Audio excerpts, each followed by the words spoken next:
6월 22일 생생 주식입니다.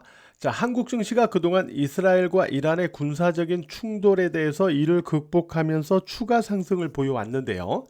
이제 한 가지 한국 증시에 영향을 줄 수 있는 나머지 한 가지는 미국의 이란에 대한 공습 내지 공격이다라고 제가 말씀을 드린 적이 있는데, 결국 미국이 이란의 핵시설을 갖다가 공습을 했죠.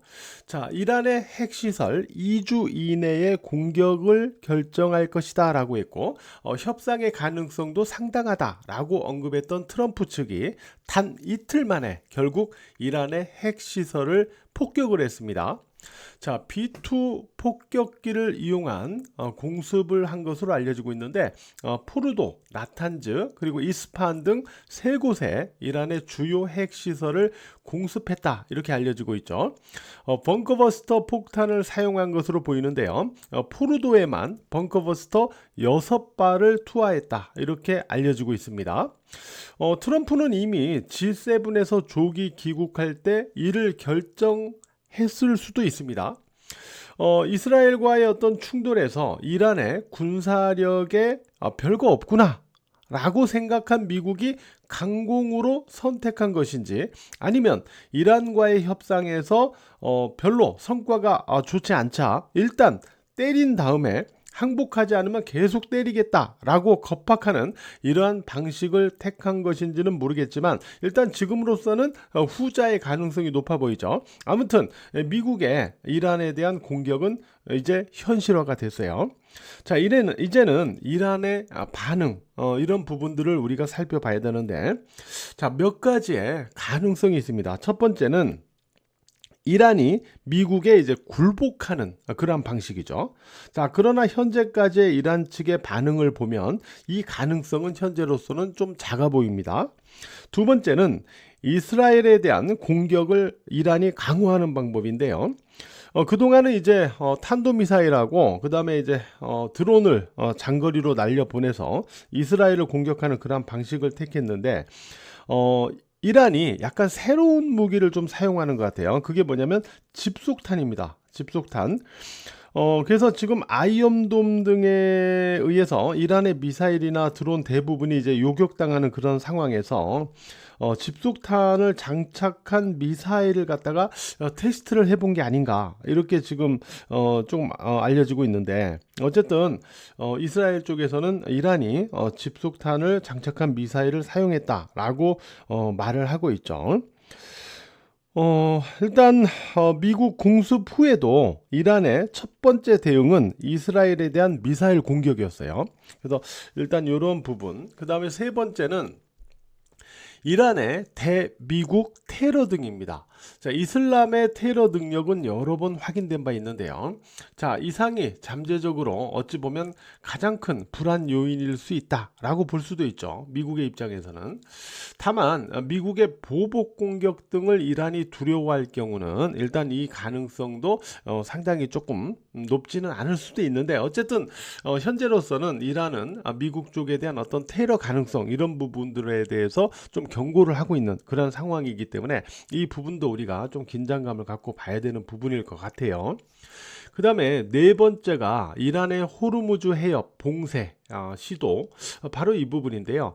호르무즈 해협을 봉쇄할 경우에는 이라크나 사우디 그리고 아랍에미리트 등의 석유 수출이 막힐 수 있기 때문에 국제 유가의 급등을 불러오고 이를 통해서 어떤 인플레이션을 자극하는 그런 상황이 만들어질 수가 있죠.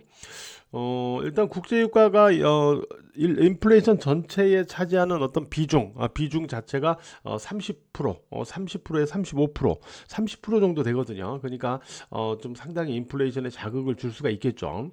자, 이 부분. 이제 마지막 남은 다섯 번째가 뭐냐면 미국의 이제 추가 공습입니다. 미국의 추가 공습인데, 이란이 이번에 미국의 이 핵시설 공습 이후에 오히려 이란이 핵무기 제조에 더욱 가속도를 낼 가능성이 있다. 이런 전망들도 나오고 있어요. 이런 분석들도 있는데, 이란이 이미 농축 우라늄 400kg을 이미 다른 곳으로 이동해서 보관하고 있다. 라고 하거든요. 이는 이제 미국 같은 경우 지상군을 투입해서 찾아내서 제거하지 않는 한은 이란이 이를 숨기면서 다닐 경우 이를 찾기가 쉽지 않을 수 있다라는 이러한 평가들이 있어요. 이러면서 이란의 핵무기 제조 더욱 가속화될 수도 있다 이런 얘기도 있거든요. 이런 경우들을 우리가 총 5가지의 경우들을 우리가 상정해 볼 수 있는데요. 첫 번째 이란의 그 미국에 대한 어떤 굴복 이거를 제외하고 나면 나머지는 모두 중동발 불안을 더욱 가중시킬 수 있는 그러한 요인들이다라고 봐야 되겠죠. 어, 결국은 이러한 트럼프의 선택에 대해서 또 증시의 반응을 우리가 다시 또 살펴봐야 되는 그런 상황인데요. 일단 미국 증시나 한국 증시 양쪽을 다 봐야 되겠죠. 한국 증시가 그동안은 이스라엘과 이란의 이러한 군사적 충돌에 대해서 이제 극복을 하면서 하루 만에 이제 극복을 하면서 일거래일 만에 극복을 했죠. 그러면서 이제 추가 상승을 이어 나갔었는데 이번에도 또 이를 이겨낼 수 있는지 이것마저도 이겨낸다. 그러면은 이제 한국 증시는 정말 상당한 저력을 갖고 추가 상승할 가능성이 있다라고 봐야 되는데 일단은 금요일에 3,000포인트를 돌파했잖아요. 금요일에 따라서 월요일장에서 이러한 일단 이슈에도 불구하고 3,000포인트를 지켜낼 수 있겠느냐? 일단 약간 눌림이 나타날 시도될 가능성은 있는데 이 과정에서 3,000포인트를 과연 지켜낼 수 있겠느냐? 종가 기준입니다. 이를 갖다가 기준으로 해서 우리가 살펴봐야 될 것 같아요. 만약에 3,000포인트를 그럼에도 불구하고 이겨낸다. 만약에 월요일날 빠져도 3,000포인트 위로 마감되면서 3,000포인트를 지켜낸다. 이러면은 이거는 어느 정도 우리가 생각하는 것보다 또 이번 또 사태에 대해서도 어느 정도 극복력을 가지고 또 이렇게 움직여 갈 가능성이 있다. 이렇게 또 볼 수 있거든요. 그래서 이 부분을 기준으로 한국 증시는 살펴봐야 되겠고요. 그 다음에 이제 미국 증시 같은 경우는 나스닥 지수를 기준으로 놓고 볼 때 주봉 차트를 보시면은 나스닥의 주봉 차트를 보시면 이 5주선을 타고 올라가서 2주 연속 음선을 기록을 하고 있죠. 주춤하고 있는데 다만 5주선 위에서 주춤하고 있죠. 이 5주선이 19,247포인트입니다. 금요일 종가 기준 한 200포인트 아래에 위치하고 있는데 만약에 나스닥 지수가 빠지더라도 19,247포인트 위로 이번 주에 지지가 된다. 주봉 5주선 위로 지지가 된다.